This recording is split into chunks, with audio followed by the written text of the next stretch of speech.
이른 새벽, 낡은 아파트 계단. 71세 나혜진 할머니가 떨리는 다리로 계단을 오르고 있습니다. 손에는 30년 전 엽서 한 장이 들려 있습니다.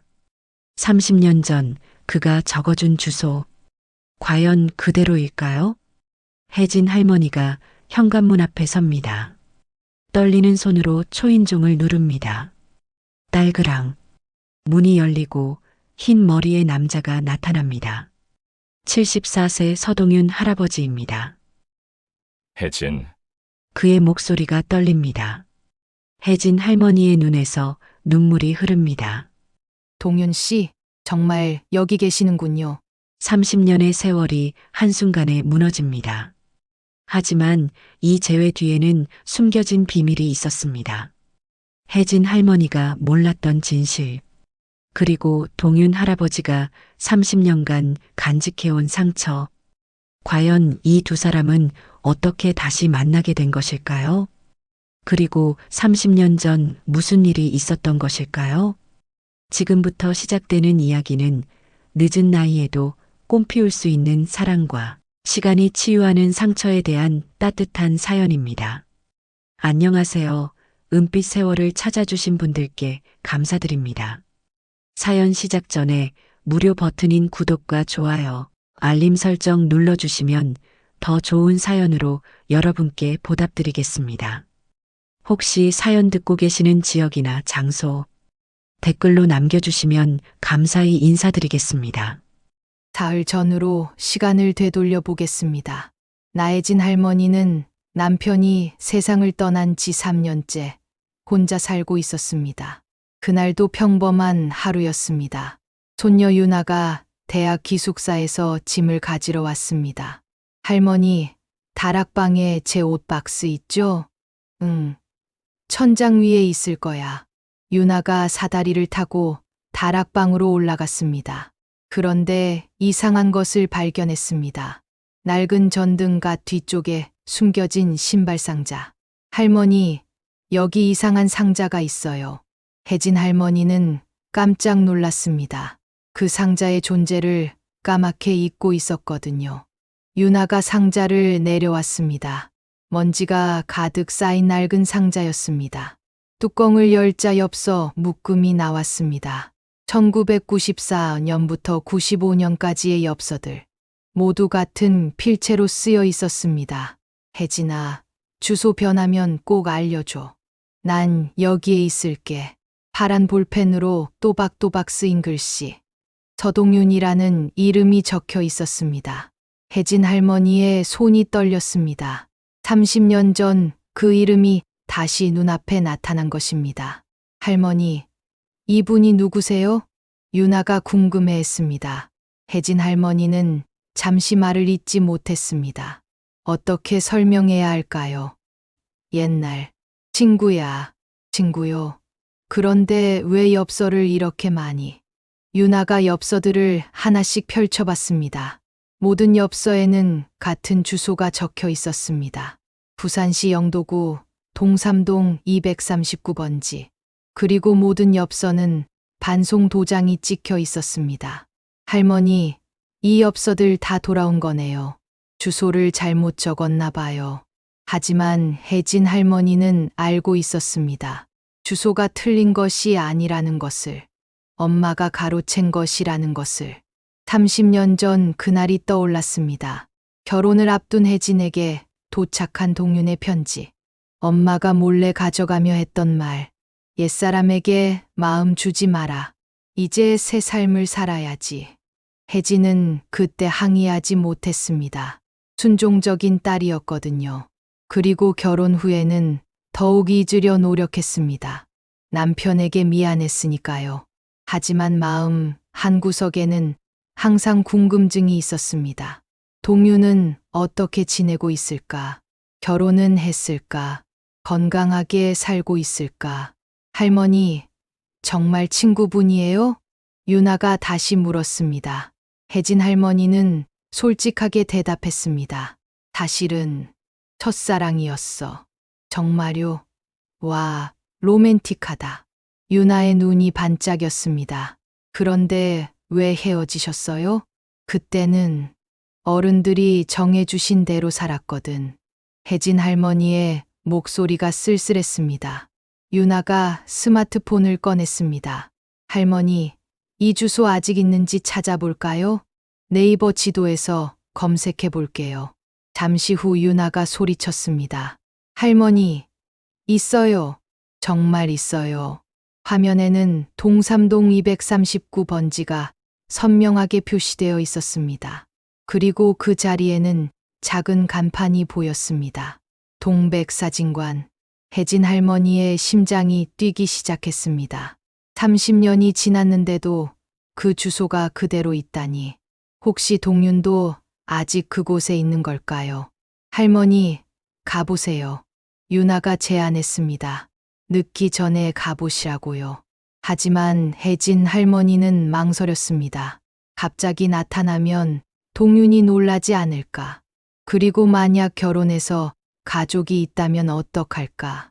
무엇보다 30년이나 지났는데 자신을 기억할까? 복잡한 마음이 혜진 할머니를 짓눌렀습니다. 하지만 동시에 간절한 마음도 생겼습니다. 한 번만이라도 그를 다시 보고 싶다는 마음이. 그날 밤 혜진 할머니는 잠들지 못했습니다.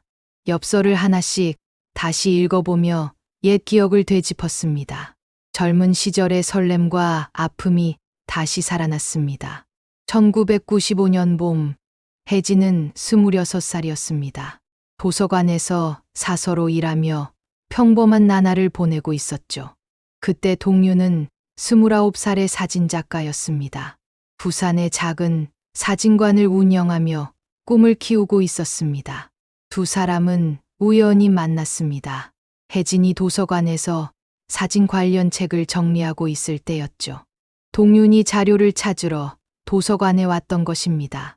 혹시 옛날 부산 풍경 사진집 있나요? 네, 이쪽에 있어요. 첫 만남은 그렇게 시작되었습니다. 동윤은 자주 도서관을 찾았습니다. 처음에는 정말 자료 때문이었지만 나중에는 혜진을 보기 위해서였죠. 오늘도 사진 자료 찾으러 오셨어요? 네. 그런데 혜진 씨도 사진에 관심 있으세요? 조금요. 아버지가 옛날에 사진관을 하셨거든요. 공통 관심사가 있어 대화가 자연스러웠습니다.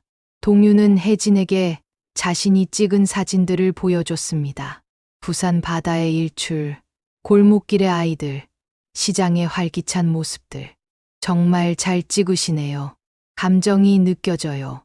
혜진의 순수한 칭찬에 동유는 기뻤습니다. 몇 달간의 만남 후 두 사람은 사랑에 빠졌습니다. 매주 토요일 오후 부산 바다를 함께 걸었습니다. 동유는 혜진의 모습을 카메라에 담았고 혜진은 동윤의 꿈을 응원했습니다. 언젠가 개인전을 열고 싶어요. 꼭 그렇게 될 거예요. 그때 혜진 씨도 함께 해주실 거죠? 물론이죠. 하지만 행복한 시간은 오래 가지 못했습니다. 혜진의 부모님이 중매를 주선한 것입니다. 상대는 서울의 공무원이었습니다. 안정적이고 전망이 좋다는 이유였죠. 혜진아, 이제 결혼할 나이야. 좋은 조건의 남자를 만났으니 만나보자. 혜진은 반대했습니다. 엄마, 저 사귀는 사람 있어요. 사진작가요. 그런 불안정한 직업 안 돼. 미래가 보장되지 않잖아. 엄마는 단호했습니다. 혜진은 동윤에게 상황을 털어놨습니다. 동윤 씨, 저 어떻게 해야 할까요? 부모님 뜻을 거스를 수는 없고. 동윤도 고민이 깊었습니다. 경제적으로 불안정한 상태에서 혜진을 책임질 자신이 없었거든요. 혜진 씨가 행복했으면 좋겠어요. 부모님 말씀도 일리가 있어요. 결국 혜진은 부모님의 뜻에 따르기로 했습니다. 그때는 그것이 옳은 선택이라고 생각했습니다. 하지만 완전히 끝낼 수는 없었습니다. 동윤 씨, 편지 써도 될까요? 가끔씩이라도 안부는 궁금할 것 같아요. 동윤은 기꺼이 주소를 알려줬습니다. 부산시 영도구 동삼동 239번지. 여기로 보내세요. 주소 변하면 꼭 알려드릴게요. 혜진이 서울로 시집간 후 동유는 기다렸습니다. 매일 우편함을 확인했지만 편지는 오지 않았습니다. 사실 혜진은 편지를 보냈습니다. 결혼 후에도 몇 번이나 편지를 썼죠. 하지만 그 편지들은 혜진의 엄마가 가로챘습니다. 시집간 딸이 옛 남자에게 편지를 보내다니 남편한테 미안하지도 않아? 엄마는 편지들을 모두 반송시켰습니다. 주소 불명이라는 도장을 찍어서요. 동유는 편지가 돌아올 때마다 상처받았습니다. 혜진이 주소를 바꿨구나. 나를 잊고 싶어 하는구나. 하지만 포기할 수 없었습니다. 혹시라도 연락이 올까봐 이사도 가지 않았습니다. 30년간 같은 자리에서 기다렸습니다. 혜진도 마찬가지였습니다. 편지가 계속 돌아오자 포기했지만 마음속에서는 잊지 못했습니다. 남편은 좋은 사람이었습니다. 혜진을 아끼고 사랑해줬죠. 하지만 첫사랑의 그리움은 사라지지 않았습니다. 남편이 세상을 떠난 후 그 그리움은 더욱 커졌습니다. 이제는 괜찮지 않을까? 동윤에게 안부라도 물어봐도 되지 않을까? 하지만 용기가 나지 않았습니다. 30년이라는 세월이 너무 길었거든요. 그런데 천장 속 상자가 모든 것을 바꿔놓았습니다. 반송된 편지들을 보며 혜진은 깨달았습니다. 동윤이 편지를 받지 못했다는 것을, 자신의 마음이 전해지지 않았다는 것을, 그리고 혹시 동윤도 자신을 그리워하고 있을지도 모른다는 것을. 그날 밤 혜진은 결심했습니다. 용기를 내서 동윤을 만나보기로, 30년의 오해를 풀어보기로, 늦었지만 진실을 말해보기로. 이제 정말 부산으로 떠날 때가 온 것 같았습니다. 다음 날 아침 혜진 할머니는 친구 신미자에게 전화를 걸었습니다. 미자는 혜진과 같은 나이의 72세, 평생 절친이었습니다. 미자야, 나 좀 이상한 일이 생겼어. 무슨 일인데? 혜진은 어제 있었던 일을 자세히 설명했습니다. 천장 속 상자, 반송된 엽서들, 그리고 아직 남아있는 주소까지. 어머, 그럼 그분이 아직 거기 계실 수도 있다는 거야? 그런 것 같아. 그런데 혜진의 목소리가 망설여졌습니다. 내가 가도 될까? 이 나이에? 미자는 단호하게 대답했습니다. 당연히 가야지. 언제까지 후회만 할 거야? 하지만 30년이나 지났는데, 그래서 더 가야 하는 거 아니야? 미자의 목소리에 힘이 실렸습니다. 혜진아, 우리 나이가 몇이야? 70 넘었어. 이제 남은 시간이 얼마나 되겠어? 실패해도 추억 하나 건지는 거지. 혜진은 미자의 말에 용기를 얻었습니다. 하지만 여전히 걱정이 많았습니다. 그런데 혼자 부산까지 가기가, 요즘 기차도 좋고 뭐가 문제야? 내가 예전에 15kg짜리 책상도 옮기던 사람 아니야? 미자가 혜진의 과거를 상기시켰습니다. 혜진은 젊을 때 도서관에서 일하며 체력이 좋기로 유명했습니다. 무거운 책들을 나르고 높은 곳까지 올라가서 정리하곤 했죠. 그때와 지금이 어디 같아? 아직도 텃밭 가꾸고 손녀 밥 해주고 하잖아. 건강한 편이야. 너는? 미자의 격려에 혜진의 마음이 조금씩 기울었습니다. 오후에 딸 지영이 집에 찾아왔습니다. 45살의 지영은 엄마가 혼자 사는 것을 늘 걱정했습니다. 엄마, 오늘 표정이 이상해요. 무슨 일 있어요? 혜진은 딸에게도 어제 일을 털어놨습니다. 하지만 지영의 반응은 미자와 정반대였습니다. 엄마, 그거 위험해요. 요즘 세상에 혼자 여행이라니, 게다가 모르는 사람 집에 찾아간다고요? 지영의 걱정이 쏟아졌습니다. 엄마 나이가 몇인데요? 만약에 사고라도 나면 어떡해요? 그리고 그분이 결혼하셨으면 어떻게 할 거예요? 지영의 현실적인 지적에 혜진은 움찔했습니다. 정말 동윤이 결혼해서 가족이 있다면 어떻게 할까요? 갑자기 나타난 옛 여자친구를 보고 가족들이 어떻게 생각할까요? 엄마는 아빠 돌아가신 지 겨우 3년이에요. 벌써 다른 남자 생각하시면 아빠가 서운해하실 거예요. 지영의 말에 혜진의 마음이 무거워졌습니다. 남편에 대한 죄책감이 밀려왔습니다.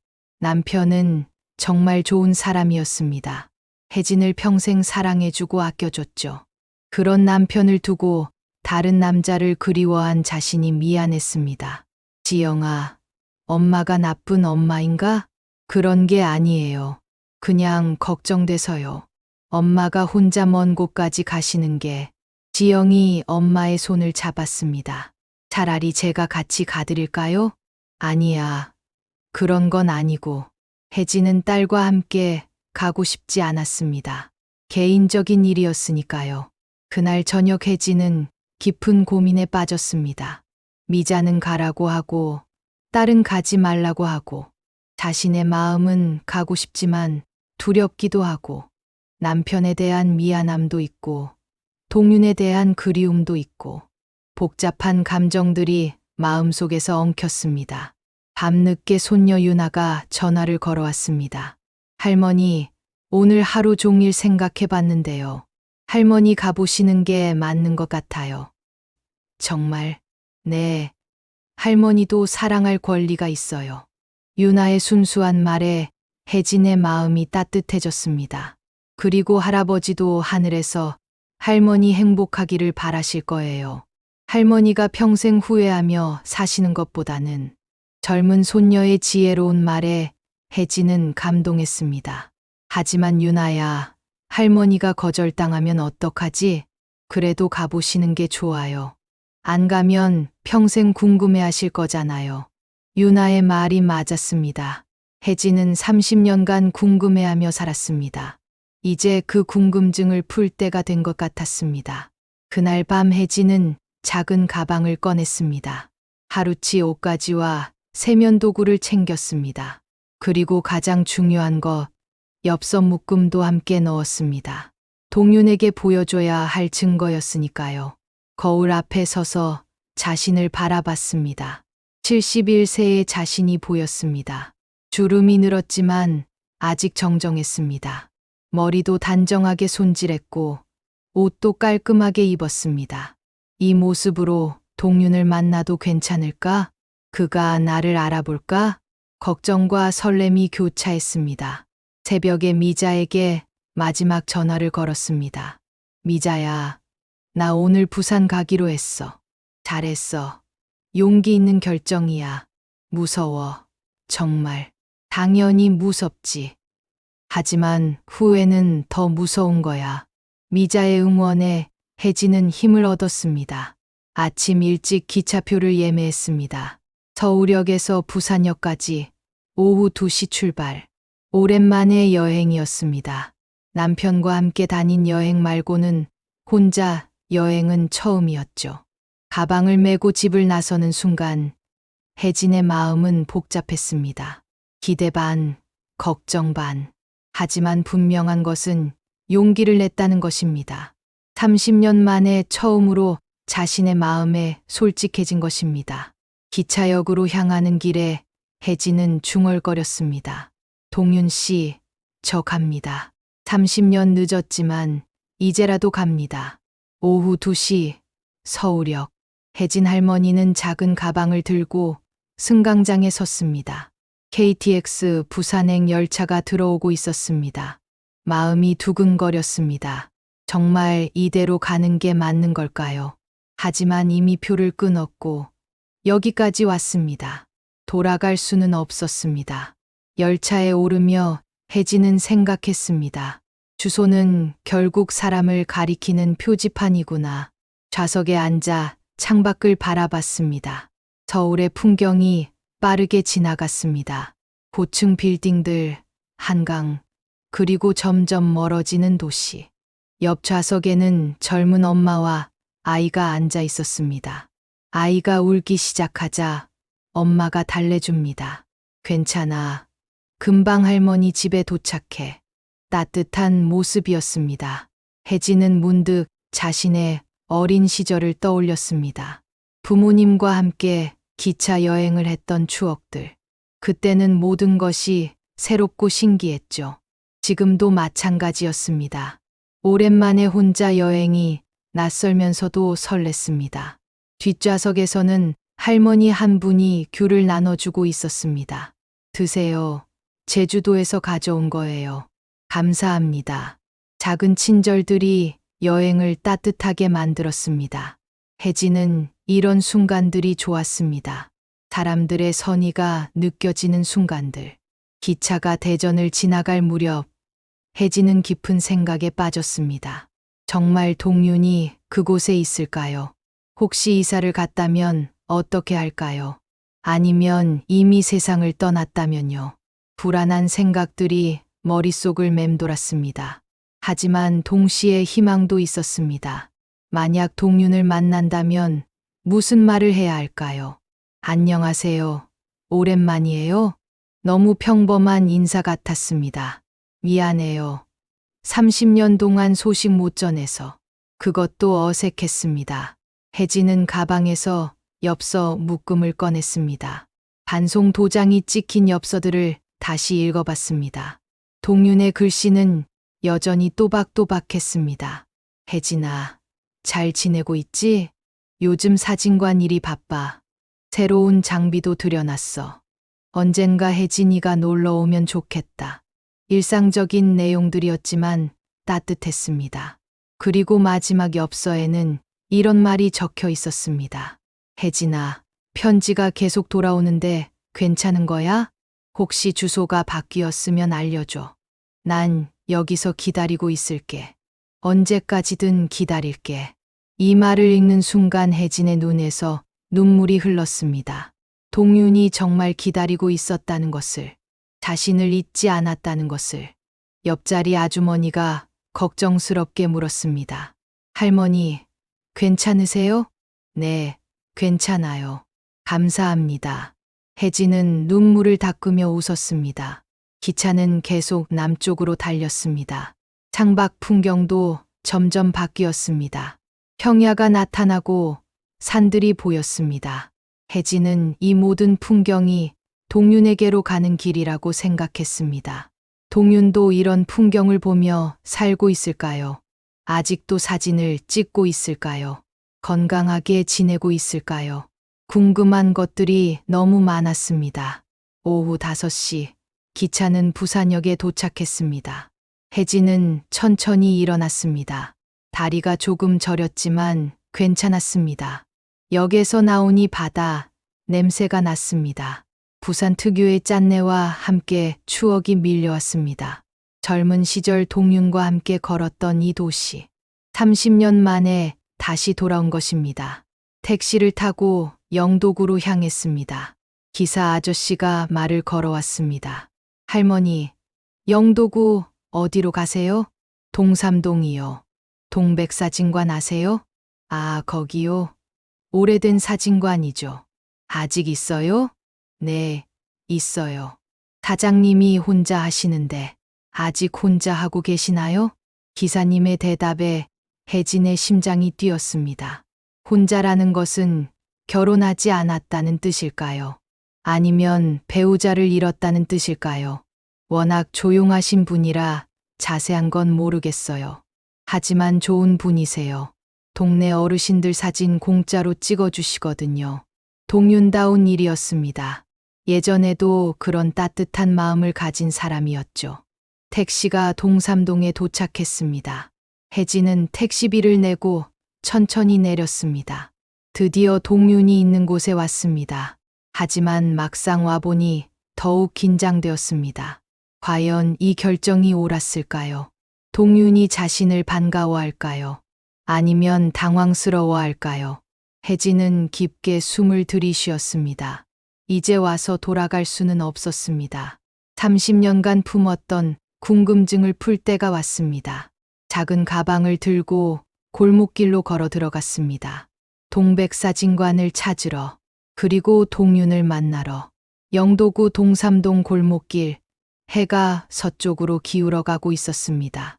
혜진 할머니는 천천히 골목을 걸어 들어갔습니다. 30년 전과 많이 달라진 풍경이었습니다. 옛날 낡은 집들은 대부분 새 건물로 바뀌어 있었죠. 하지만 골목의 정취는 여전했습니다. 좁은 길, 가파른 계단, 그리고 정겨운 이웃들의 모습. 혜진은 주소를 다시 확인했습니다. 동삼동 239번지. 골목 안쪽으로 들어가니 작은 간판이 보였습니다. 동백사진관. 페인트가 발에서 글씨가 흐릿했지만 분명히 읽을 수 있었습니다. 혜진의 심장이 빠르게 뛰었습니다. 정말로 있었습니다. 30년이 지났는데도 그 자리에 그대로. 사진관 앞에는 작은 화분들이 놓여 있었습니다. 동백꽃, 장미, 그리고 이름 모를 꽃들. 정성스럽게 가꾼 흔적이 보였습니다. 문 옆에는 녹슨 우편함이 있었습니다. 서동윤이라고 적힌 작은 명패가 붙어 있었죠. 혜진은 그 이름을 보며 가슴이 벅차올랐습니다. 정말로 동윤이 여기 살고 있었던 것입니다. 30년간 같은 자리에서. 그때 옆집에서 할머니 한 분이 나오셨습니다. 어머, 처음 보는 분이네요. 누구 찾으세요? 혜진이 정중하게 인사했습니다. 안녕하세요. 동백사진관 사장님 계신가요? 아, 동윤이요? 할머니의 친근한 대답에 혜진은 놀랐습니다. 이 동네 사람들에게 동윤은 그냥 동윤이었군요. 지금은 안 계실 거예요. 매일 오후 6시쯤 산책 나가세요. 바닷가 쪽으로요. 혜진은 시계를 봤습니다. 지금이 오후 5시 반이었습니다. 곧 동윤이 나올 시간이었죠. 그분, 혼자 사세요? 혜진이 조심스럽게 물었습니다. 네, 혼자 살아요. 결혼을 안 하셨나 봐요. 워낙 조용하고 혼자 있는 걸 좋아하시거든요. 할머니가 친절하게 설명해 주었습니다. 하지만 정말 좋은 분이에요. 매일 아침 골목 쓸어주시고, 동네 어르신들 사진도 공짜로 찍어주시고, 생일이나 기념일 때마다 예쁘게 찍어주세요. 동윤의 따뜻한 성품이 그대로 남아있음을 알 수 있었습니다. 혹시 그분이 누군가를 기다리는 것 같지 않으셨어요? 혜진이 더 용기를 내어 물었습니다. 글쎄요. 그런 것 같기도 하고, 가끔 먼 곳을 바라보며 서 계시거든요. 특히 우편함 확인할 때요. 매일 우편함을 여러 번 확인하세요. 할머니의 말에 혜진의 가슴이 아팠습니다. 동윤이 정말로 누군가의 편지를 기다리고 있었던 것 같았습니다. 바로 자신의 편지를. 아, 저기 오시네요. 할머니가 골목 끝을 가리켰습니다. 혜진이 고개를 돌려보니 한 남자가 걸어오고 있었습니다. 키가 크고 마른 체격, 깔끔하게 빗어 넘긴 흰머리. 세월이 흘렀지만 분명히 동윤이었습니다. 혜진의 다리에 힘이 빠졌습니다. 정말로 동윤을 다시 보게 된 것입니다. 30년 만에 동윤은 평소와 다름없이 집으로 걸어왔습니다. 우편함을 먼저 확인하는 것이 습관인 듯 했습니다. 빈 우편함을 보고 작은 한숨을 쉬었습니다. 그 모습을 본 혜진의 마음이 아팠습니다. 자신 때문에 동윤이 30년간 빈 우편함을 확인해 왔다니. 동윤이 현관 열쇠를 꺼내는 순간이었습니다. 혜진이 작은 목소리로 불렀습니다. 동윤 씨. 동윤의 손이 멈췄습니다. 천천히 고개를 돌렸습니다. 혜진과 눈이 마주쳤습니다. 순간 시간이 멈춘 것 같았습니다. 동윤의 눈이 점점 커졌습니다. 믿을 수 없다는 표정이었습니다. 혜진, 혜진이야? 떨리는 목소리였습니다. 네, 동윤 씨. 혜진도 목소리가 떨렸습니다. 두 사람은 그 자리에 서서 서로를 바라봤습니다. 30년의 세월이 한순간에 사라진 것 같았습니다. 옆집 할머니가 놀라며 말했습니다. 어머, 아는 분이었구나.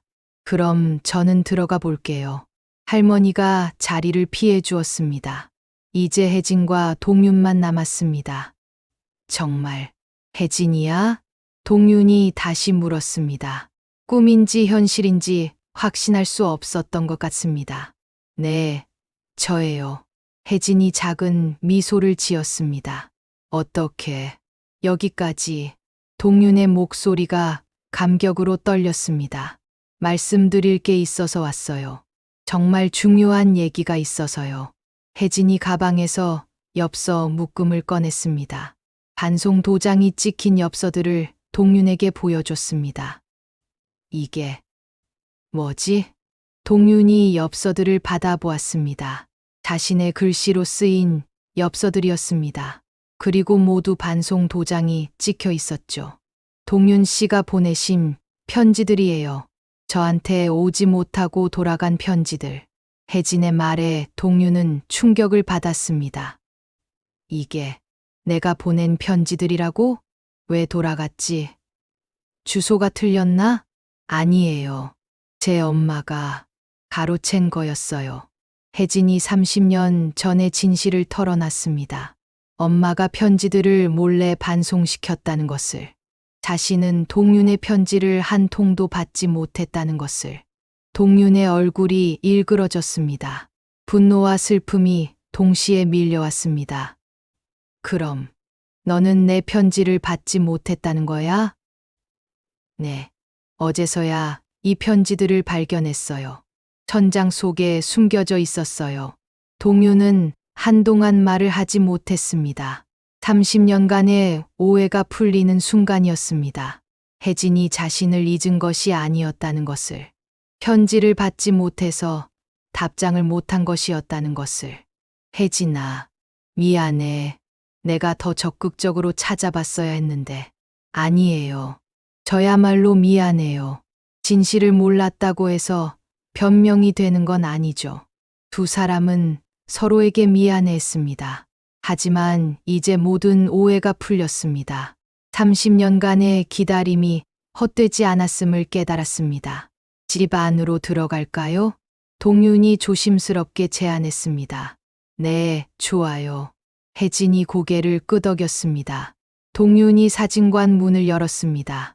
삐걱거리는 소리와 함께 문이 열렸습니다. 안으로 들어서니 낡은 사진관의 내부가 보였습니다. 벽에는 오래된 사진들이 걸려 있었습니다. 부산의 풍경, 동네 사람들의 모습, 그리고 바다 사진들. 동윤의 작품들이었습니다. 여전히 사진을 찍고 계시는군요. 혜진이 벽을 둘러보며 말했습니다. 네, 취미 삼아서요. 요즘은 디지털이라 예전만 못하지만. 동윤이 겸손하게 답했습니다. 한쪽 구석에는 오래된 현상 장비들이 있었습니다. 아직도 필름 현상을 하는 것 같았습니다. 앉으세요. 동윤이 의자를 내어줬습니다. 차라도 한 잔 드릴까요? 괜찮아요. 물 한 잔이면 충분해요. 혜진이 정중하게 대답했습니다. 동윤이 물을 가져오는 동안 혜진은 사진관을 둘러봤습니다. 정말 오랜 세월의 흔적이 느껴졌습니다. 그런데 한쪽 책상 위에 특별한 것이 보였습니다. 보라색 끈으로 묶인 편지 묶음이었습니다. 동윤이 물을 가져오며 혜진의 시선을 따라갔습니다. 아, 그것들요. 동윤이 민망한 표정을 지었습니다. 그게 뭔가요? 저한테 돌아온 편지들이에요. 동윤이 보라색 끈을 풀어 편지들을 보여줬습니다. 제가 혜진 씨에게 보냈다가 돌아온 편지들. 편지 봉투마다 반송 도장이 찍혀 있었습니다. 주소 불명이라는 빨간 도장이. 혜진은 그 편지들을 보며 마음이 아팠습니다. 이렇게 많이 보내셨구나. 처음에는 일주일에 한 번씩 보냈어요. 그러다가 한 달에 한 번, 그리고 나중에는. 동윤의 목소리가 작아졌습니다. 나중에는 1년에 한 번씩 보냈어요. 혹시나 하는 마음에. 혜진의 눈에서 눈물이 흘렀습니다.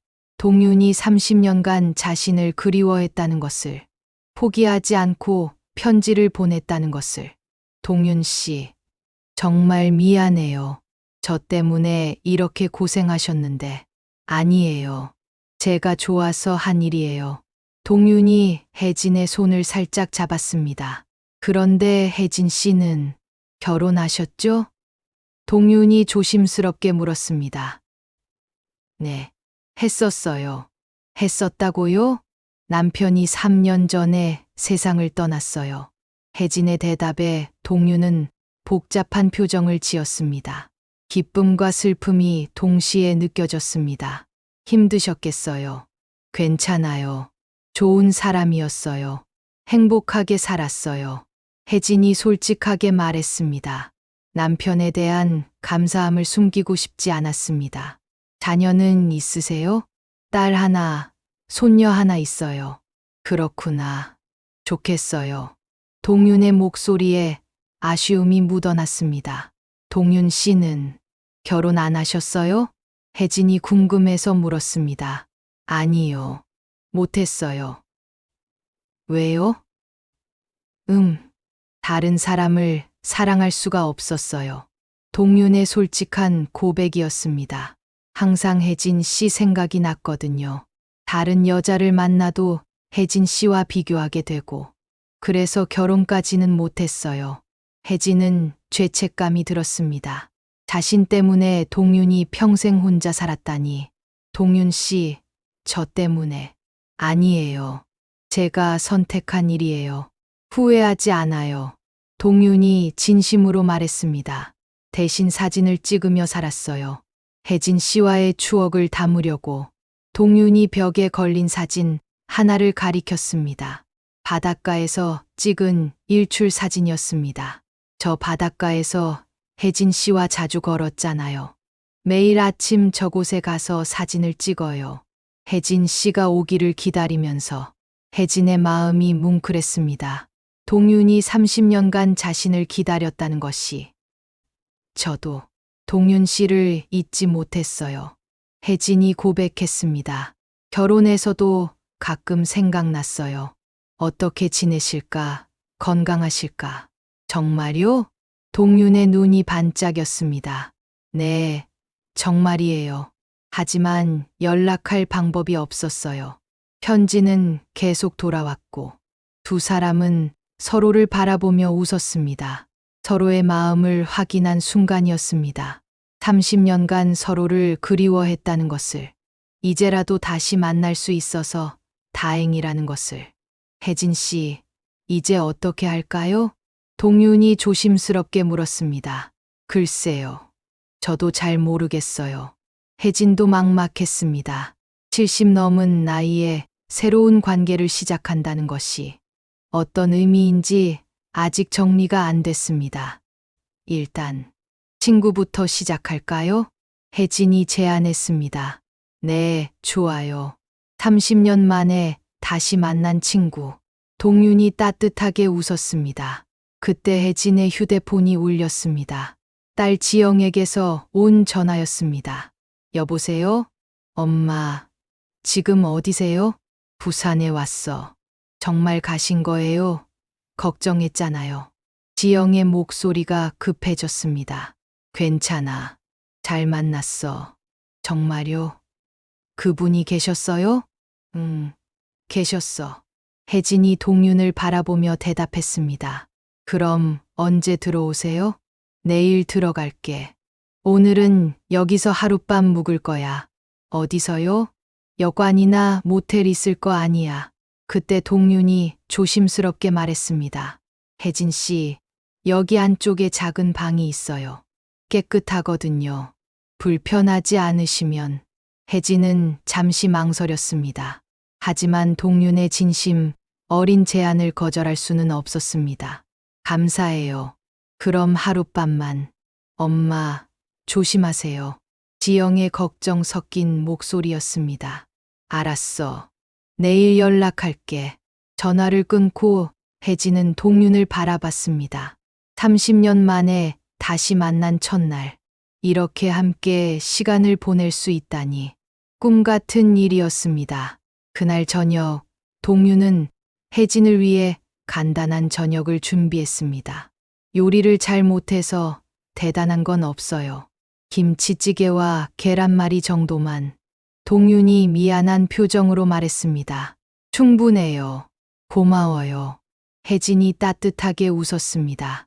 작은 식탁에 앉아 함께 식사를 했습니다.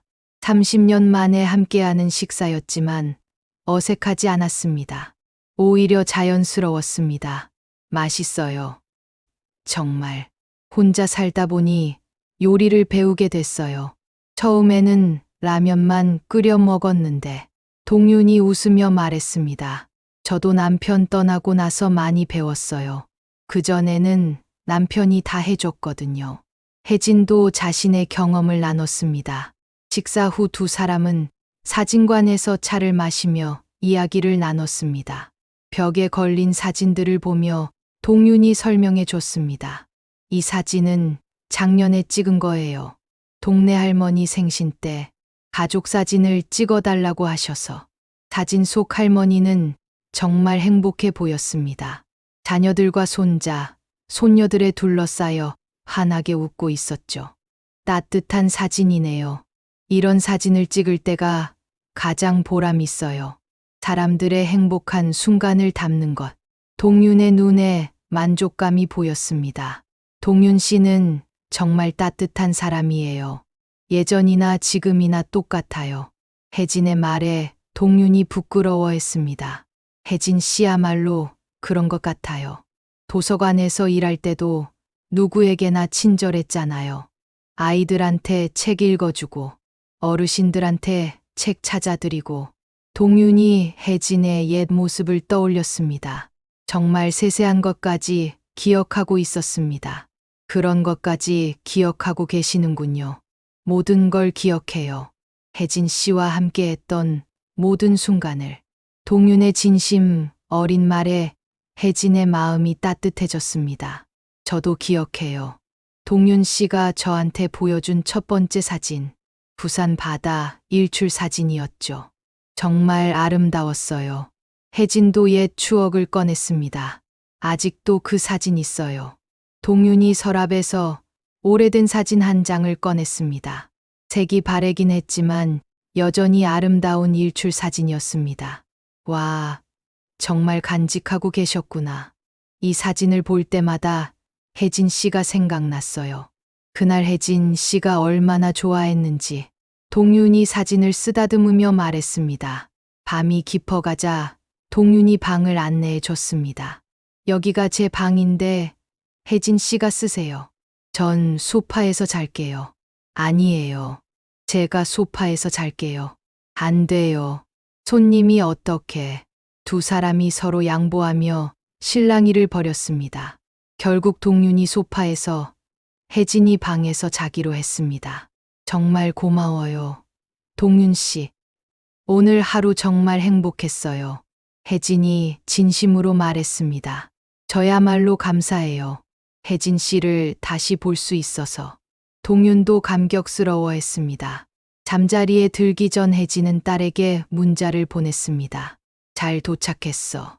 내일 돌아갈게. 곧 지영에게서 답장이 왔습니다. 엄마, 조심하세요. 사랑해요. 혜진은 딸의 걱정, 어린 마음을 이해했습니다. 하지만 오늘 하루는 정말 행복했습니다. 30년 만에 동윤을 다시 만나서, 그리고 서로의 마음을 확인해서, 그날 밤 혜진은 오랜만에 편안하게 잠들었습니다. 동윤도 마찬가지였습니다. 30년간 기다린 보람이 있었습니다. 다음 날 아침, 혜진은 새소리에 잠이 깼습니다. 창문 너머로 아침 햇살이 들어오고 있었습니다. 시계를 보니 아침 7시였습니다. 거실에서 동윤의 목소리가 들렸습니다. 혜진 씨, 일어나셨어요? 네, 방금 일어났어요. 혜진이 대답하며 방에서 나왔습니다. 동윤은 이미 일어나서 아침 준비를 하고 있었습니다. 잘 주무셨어요? 네, 정말 편안하게 잤어요. 오랜만에 이렇게 깊게 잔 것 같아요. 혜진이 솔직하게 말했습니다. 다행이에요. 아침 드실까요? 간단하게 토스트와 커피만 준비했어요.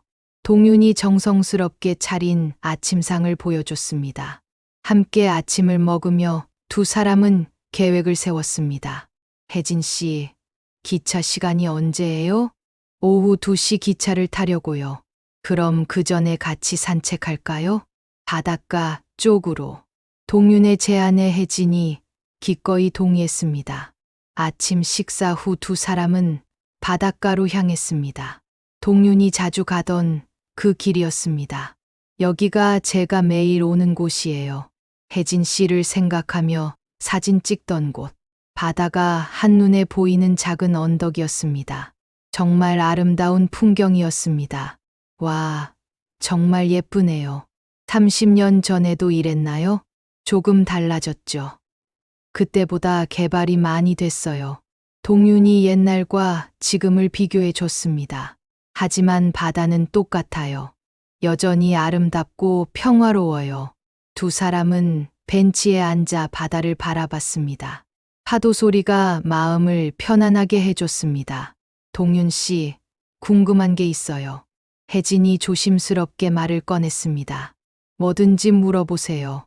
정말 30년 동안 저만 생각하셨어요? 다른 분과 만날 기회는 없었나요? 혜진의 질문에 동윤이 잠시 생각했습니다.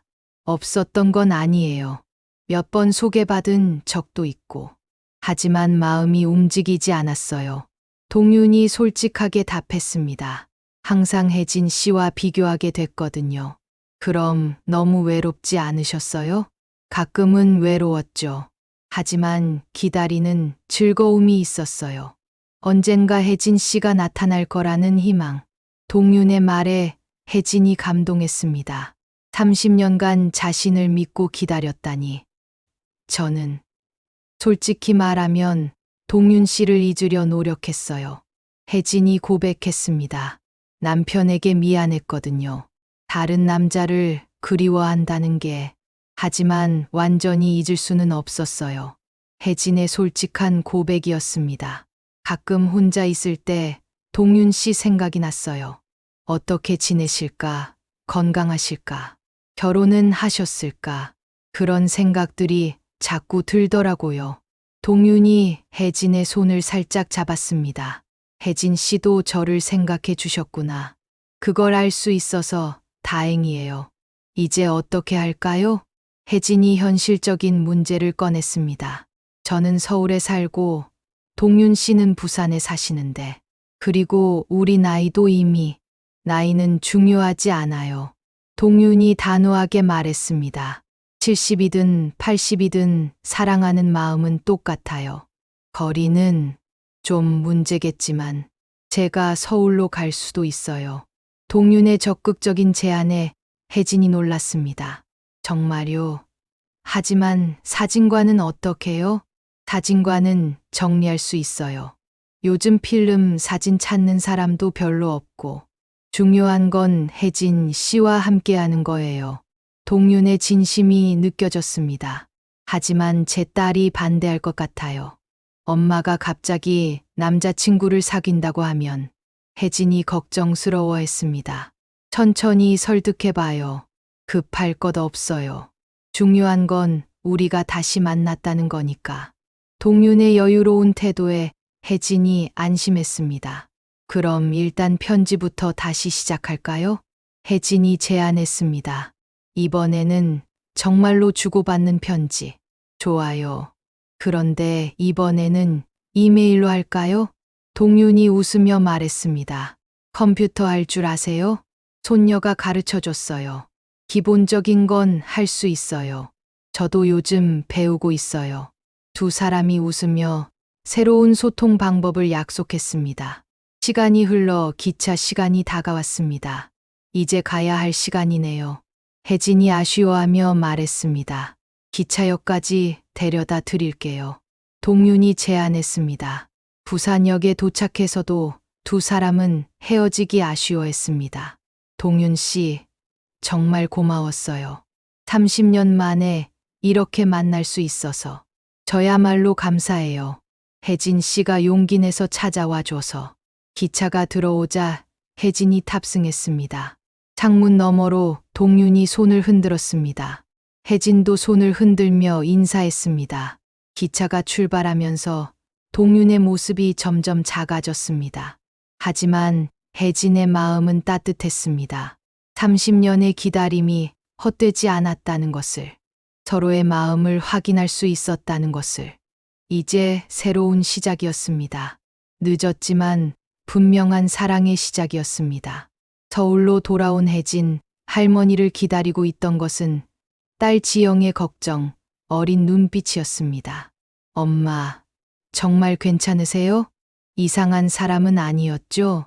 지영이 연달아 질문을 쏟아냈습니다. 괜찮아. 정말 좋은 사람이야. 혜진이 미소 지으며 대답했습니다. 그런데 엄마, 앞으로 어떻게 하실 거예요? 그냥 친구로 지낼 거야. 혜진이 조심스럽게 답했습니다.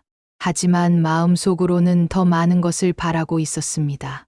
며칠 후 동윤에게서 첫 번째 이메일이 왔습니다. 혜진 씨, 잘 도착하셨나요?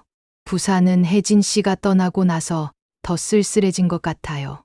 다음에 언제 만날 수 있을까요? 짧지만 따뜻한 메시지였습니다. 혜진도 답장을 보냈습니다. 동윤 씨, 저도 보고 싶어요. 하지만 딸이 아직 걱정하고 있어서 조금 더 시간이 필요할 것 같아요. 그렇게 두 사람은 이메일로 안부를 주고받기 시작했습니다. 매일 아침 컴퓨터를 켜서 동윤의 메일을 확인하는 것이 혜진의 일과가 되었습니다.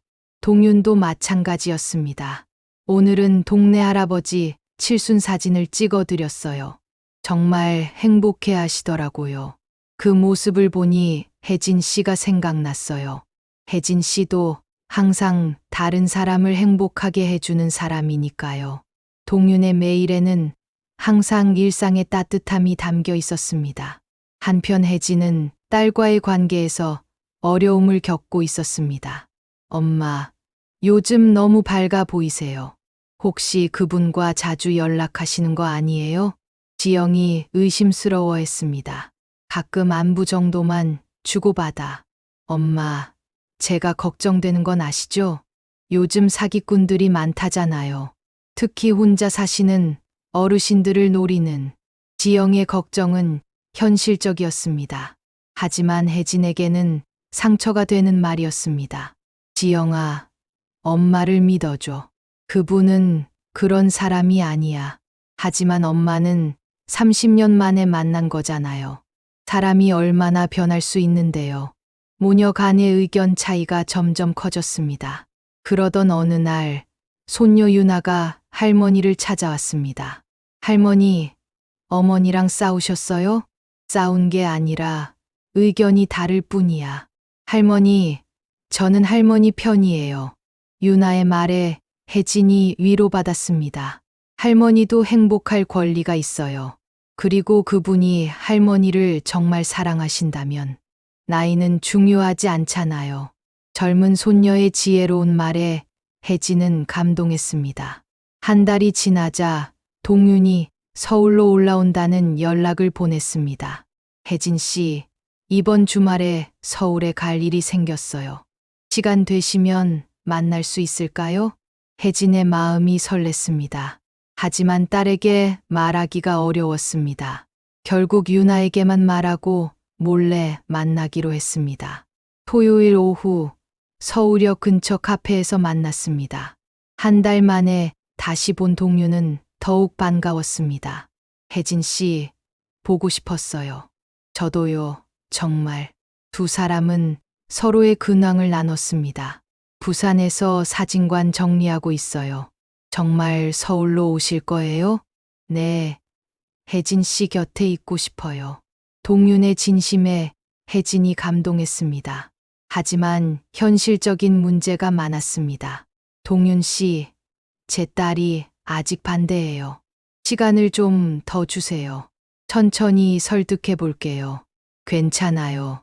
급하지 않아요. 동윤이 이해심을 보였습니다. 대신 이거 받아주세요. 동윤이 작은 상자를 내밀었습니다. 뭐예요? 열어보세요.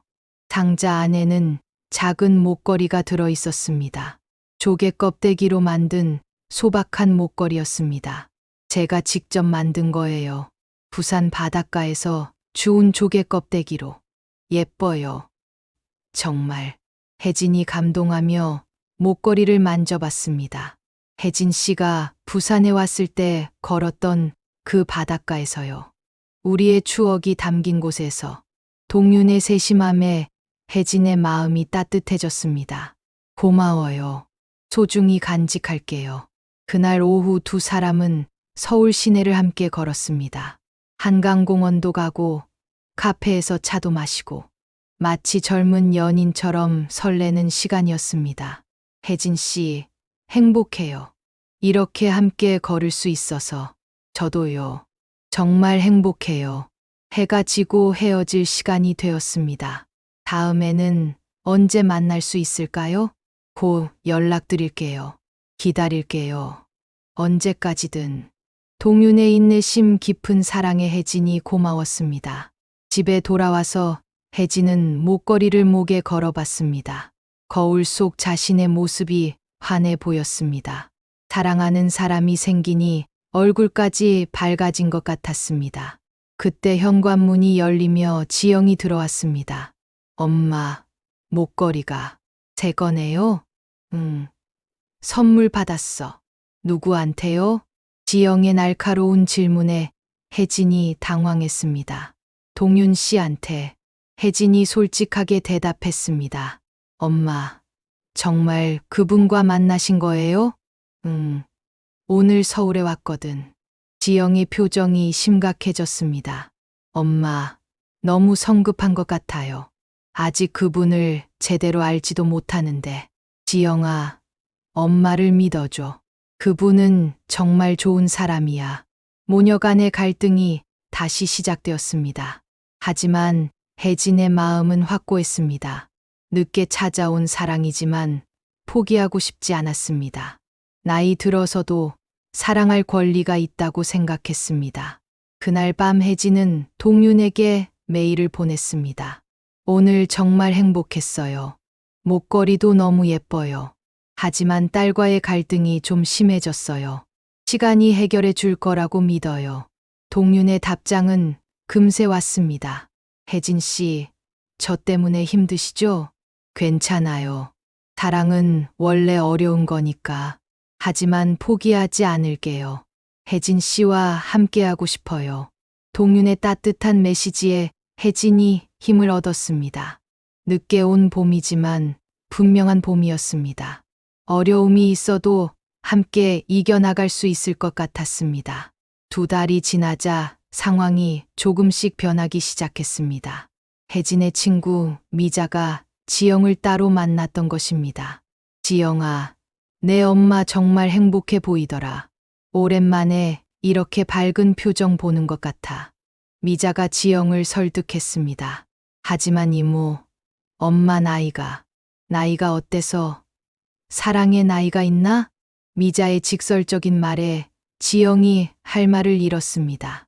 그리고 내 아빠도 하늘에서 엄마 행복하기를 바라실 거야. 평생 혼자 외롭게 살라고 하지는 않으실 거 아니야? 미자의 말에 지영이 생각에 잠겼습니다. 정말 아빠라면 엄마의 행복을 바랄 것 같았습니다. 며칠 후 지영이 엄마를 찾아왔습니다. 엄마, 이야기 좀 해요. 그분에 대해서 좀 더 알고 싶어요. 지영의 태도가 조금 누그러진 것 같았습니다. 혜진은 동윤에 대해 자세히 이야기해 줬습니다. 젊은 시절의 만남, 헤어짐의 아픔, 그리고 30년의 기다림. 정말 그렇게 오래 엄마를 기다리셨다고요? 응. 한 번도 결혼 안 하고. 와, 정말 대단한 사랑이네요. 지영이 조금씩 마음을 열기 시작했습니다. 엄마가 정말 행복해 보이시긴 해요. 요즘 표정이 확실히 달라졌어요. 그러니까 한번 만나보고 싶어요. 그분을. 지영의 제안에 혜진이 놀랐습니다. 정말, 네. 엄마가 그렇게 좋아하시는 분이니까. 제대로 인사 한번 드리고 싶어요. 혜진은 기쁜 마음으로 동윤에게 연락했습니다. 동윤 씨, 제 딸이 만나고 싶다고 해요. 정말요? 영광이에요. 언제 서울에 올 수 있으세요? 내일 당장이라도요. 동윤의 적극적인 대답에 혜진이 웃었습니다. 다음 주 토요일 혜진의 집에서 만남이 이루어졌습니다. 동윤은 정성스럽게 준비해 왔습니다. 지영에게는 부산 특산품을, 유나에게는 예쁜 액세서리를. 안녕하세요. 서동윤입니다. 어머니를 정말 사랑합니다. 동윤의 진솔한 인사에 지영이 감동했습니다. 안녕하세요. 지영이에요. 엄마 이야기 많이 들었어요. 어색한 첫 만남이었지만 점차 분위기가 풀렸습니다. 동윤이 가져온 사진첩을 보여주며 이야기했습니다. 이건 제가 찍은 사진들이에요. 어머니와의 추억을 담으려고 찍은 것들. 사진 속에는 부산의 아름다운 풍경들이 담겨 있었습니다. 혜진과 함께 걸었던 바닷가, 처음 만났던 도서관 근처. 정말 잘 찍으시네요. 감정이 느껴져요. 지영이 진심으로 감탄했습니다. 그리고 이건 동윤이 특별한 사진 한 장을 꺼냈습니다. 젊은 시절 혜진의 모습이 담긴 사진이었습니다. 도서관에서 책을 정리하는 혜진의 모습. 동윤이 몰래 찍었던 사진이었습니다. 와, 엄마 정말 예쁘셨네요. 유나가 감탄했습니다. 30년 동안 이 사진을 간직하고 계셨어요? 지영이 물었습니다. 네, 제 보물 같은 사진이에요. 동윤의 대답에 가족들이 감동했습니다. 점심을 함께 먹으며 더 많은 이야기를 나눴습니다.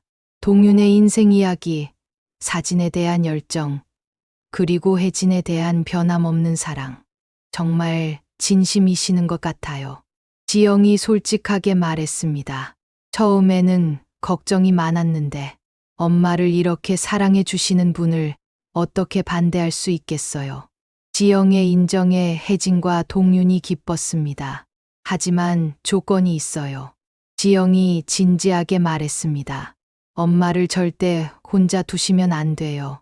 아프시거나 힘드실 때 꼭 옆에 있어 주세요. 당연합니다. 동윤이 진심으로 약속했습니다. 혜진 씨를 평생 지켜드릴게요. 그날 저녁 가족들의 축복 속에서 혜진과 동윤은 정식으로 사귀기 시작했습니다. 70 넘은 나이의 첫 번째 공식적인 연애였습니다. 엄마, 행복하세요? 유나가 할머니에게 물었습니다. 응, 정말 행복해. 오랜만에 이런 기분이야. 혜진의 얼굴에 환한 미소가 피어났습니다. 동윤도 마찬가지였습니다. 30년의 기다림이 드디어 결실을 맺은 것입니다. 이제 정말 현재형으로 살 수 있겠어요. 과거에 머물지 않고. 동윤이 혜진의 손을 잡으며 말했습니다. 네, 우리 이제 현재형으로 사랑해요. 혜진도 동윤의 손을 꼭 잡았습니다. 그날 밤 두 사람은 함께 편지를 썼습니다. 과거형이 아닌 현재형으로. 동윤 씨께 오늘 우리 가족과 만나주셔서 감사해요. 당신과 함께하는 지금이 행복합니다. 내일도 모레도 함께하고 싶어요. 사랑합니다. 혜진의 편지는 현재의 마음을 담고 있었습니다. 동윤의 편지도 마찬가지였습니다. 혜진 씨께 오늘은 정말 특별한 날이었어요. 가족들의 축복을 받아서 더욱 기뻐요. 이제 당당하게 사랑한다고 말할 수 있겠어요. 매일매일 더 사랑하겠습니다. 첫 번째 현재형 편지였습니다. 과거의 그리움이 아닌 지금의 사랑을 담은 그들의 늦은 사랑이 비로소 현실이 된 순간이었습니다. 반년 후 동윤은 정말로 서울로 이사를 왔습니다. 부산의 사진관을 정리하고 혜진이 사는 동네 근처에 작은 작업실을 얻었습니다. 매일 혜진과 만날 수 있게 된 것입니다. 정말 이사 온 기분이 어때요? 혜진이 물었습니다. 서울이 낯설긴 하지만 혜진 씨가 있으니까 괜찮아요. 어디든 좋아요. 동윤의 대답에 혜진이 웃었습니다. 동윤의 작업실에는 특별한 공간이 하나 있었습니다. 바로 엽서 테이블이었습니다. 말로 하기 어려운 마음. 엽서에 적어보세요. 라고 적힌 작은 안내판이 붙어 있었습니다. 동네 어르신들이 하나둘씩 찾아와 엽서를 써보기 시작했습니다. 우리 아들에게 고마움을 전하고 싶어요. 돌아가신 남편에게 사랑한다고 쓰고 싶어요. 손자에게 할머니 마음을 알려주고 싶어요. 각자의 사연을 담은 엽서들이 하나씩 쌓여갔습니다. 혜진과 동유는 함께 편지 모임을 시작했습니다. 매주 토요일 오후 동네 어르신들이 모여 편지를 쓰고 이야기를 나누는 시간. 편지 쓰기가 이렇게 좋은 줄 몰랐어요. 마음이 한결 가벼워져요. 어르신들의 반응이 뜨거웠습니다. 어느 날 지영이 작업실을 찾아왔습니다. 동윤에게 하고 싶은 말이 있었습니다. 동윤 씨, 죄송해요. 처음에 반대했던 일. 지영이 고개를 숙이며 사과했습니다. 아니에요. 딸로서 당연한 걱정이었어요. 동윤이 따뜻하게 대답했습니다. 엄마가 정말 행복해 보여요. 오랜만에 이렇게 밝은 모습 봐요. 고마워요. 엄마를 이렇게 웃게 해주셔서. 지영의 진심, 어린 감사 인사였습니다. 저야말로 감사해요. 혜진 씨라는 소중한 분을 만나게 해주셔서. 두 사람은 서로를 이해하고 인정하게 되었습니다. 몇 달 후 작은 변화가 있었습니다. 혜진과 동윤이 결혼을 결심한 것입니다. 70 넘은 나이의 결혼이었지만 가족들은 모두 축복해 줬습니다. 할머니, 정말 결혼하시는 거예요? 유나가 신기해했습니다. 응, 이 나이에도 결혼할 수 있구나. 혜진이 수줍게 웃었습니다. 와, 정말 로맨틱해요. 할머니들의 러브스토리네요. 유나의 순수한 반응에 모두가 웃었습니다. 결혼식은 소박하게 치렀습니다. 가족들과 동네 어르신들만 모인 작은 결혼식. 하지만 그 어떤 결혼식보다 따뜻하고 감동적이었습니다. 이제 정말 한 가족이네요. 지영이 동윤을 아빠라고 부르며 인사했습니다. 고마워요. 잘 부탁드려요. 동윤도 감격하며 대답했습니다. 결혼 후 혜진과 동윤은 함께 새로운 집에서 살기 시작했습니다. 작지만 따뜻한 보금자리였습니다. 아침마다 함께 산책하고, 오후에는 편지 모임을 준비하고, 저녁에는 함께 차를 마시며 하루를 정리했습니다. 혜진 씨, 행복해요? 동윤이 매일 물어보는 질문이었습니다. 네, 정말 행복해요. 이렇게 행복해도 되나 싶을 정도로 혜진의 대답도 매일 같았습니다. 어느 날 동네에서 특별한 행사가 열렸습니다. 사랑의 나이는 없다라는 주제의 작은 전시회. 혜진과 동윤의 사랑 이야기가 소개되었습니다. 30년간 간직했던 편지들, 사진들, 그리고 현재의 행복한 모습들. 정말 감동적인 이야기예요.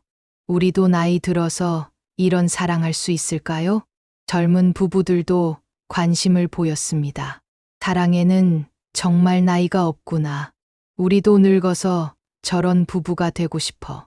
어르신들도 부러워했습니다. 전시회를 보러 온 한 기자가 혜진과 동윤을 인터뷰했습니다. 늦은 나이의 사랑, 어떤 의미인가요? 나이가 들어서 하는 사랑은 더 깊어요. 혜진이 대답했습니다. 젊을 때는 외모나 조건을 보지만 이 나이에는 마음만 봐요. 그래서 더 진실해요. 동윤도 덧붙였습니다. 그리고 남은 시간이 소중하다는 걸 알아요. 그래서 더 간절하고 애틋해요. 기사가 신문에 실리면서 혜진과 동윤의 이야기가 널리 알려졌습니다. 많은 사람들이 감동했고 용기를 얻었습니다. 특히 혼자 지내는 어르신들에게 희망이 되었습니다. 나도 누군가를 만날 수 있을까? 이 나이에도 사랑할 수 있을까? 그런 꿈을 꾸게 해주었습니다. 1년 후 혜진과 동윤은 부산 여행을 다녀왔습니다. 처음 만났던 그 바닷가를 함께 걸었습니다. 여기서 우리가 처음 만났죠. 그때 혜진 씨가 얼마나 예뻤는지 지금도 예뻐요. 동윤이 혜진의 손을 잡으며 말했습니다. 고마워요, 동윤 씨. 저를 이렇게 사랑해 주셔서 저야말로 고마워요. 혜진 씨 덕분에 제 인생이 완성됐어요. 두 사람은 바다를 바라보며 조용히 서 있었습니다. 파도 소리가 그들의 사랑을 축복하는 것 같았습니다. 그날 저녁 혜진은 일기를 썼습니다. 주소는 벽에 적힌 숫자가 아니라 사람이 서로에게 가는 길이구나. 30년 전 엽서의 주소는 놀랍게도 아직 그 집이더라. 그리고 그 집은 이제 우리 둘의 집으로 이어진다. 나이 들어서도 우리 삶은 여전히 아름답고 서로를 사랑할 힘이 있다. 늦게 온 사랑이지만 가장 소중한 사랑이다. 혜진의 마지막 일기였습니다. 그리고 가장 행복한 일기이기도 했습니다. 2, 3년 후 혜진과 동윤의 편지의 모임은 더욱 커졌습니다. 서울 곳곳에서 어르신들이 찾아와 편지를 쓰고 마음을 나눴습니다. 편지로 마음을 전하니 정말 좋네요. 말로 하지 못했던 이야기들을 할 수 있어요. 우리도 아직 사랑할 수 있구나 느껴요. 편지 모임은 많은 어르신들에게 새로운 희망이 되었습니다. 혜진과 동유는 그런 모습을 보며 보람을 느꼈습니다. 자신들의 사랑이 다른 사람들에게도 용기를 주고 있다는 것이. 어느 겨울날 눈이 내리는 저녁, 혜진과 동유는 창가에서 차를 마시며 이야기했습니다. 우리 정말 행복하게 살고 있죠? 네. 이보다 더 행복할 수는 없을 것 같아요. 30년을 기다린 보람이 있어요. 그때 포기하지 않아서 다행이에요. 두 사람의 얼굴에는 평화로운 미소가 피어 있었습니다. 창밖으로 하얀 눈이 조용히 내리고 있었습니다. 마치 그들의 순수한 사랑을 축복하는 것처럼. 구독과 좋아요를 눌러주시면 영상을 만드는데 큰 힘이 됩니다. 사연 소감 댓글로 간단하게 남겨주시면 인사드리겠습니다. 주소는 단순한 위치가 아닙니다. 사람이 서로에게 가는 길입니다. 30년이라는 긴 세월이 흘렀지만 진정한 사랑은 시간을 뛰어넘습니다. 나이 들어서도 우리 삶은 여전히 아름답고 새로운 시작을 할 수 있습니다. 혜진 할머니와 동윤 할아버지처럼 늦게 찾아온 사랑도 소중한 축복입니다. 혹시 여러분도 잊지 못하는 누군가가 있다면 용기를 내어보세요. 시간이 늦었다고 생각하지 마세요. 사랑에는 나이도 시간도 중요하지 않습니다. 중요한 것은 진심으로 서로를 아끼는 마음입니다. 오늘도 어디선가 새로운 인연을 기다리고 있는 분들이 계실 텐데요. 포기하지 마시고 희망을 가지시기 바랍니다. 여러분의 삶도 혜진 할머니처럼 아름다운 이야기로 가득 찰 수 있기를, 그리고 진정한 사랑을 만나실 수 있기를 진심으로 응원합니다. 끝까지 시청해 주셔서 감사드립니다.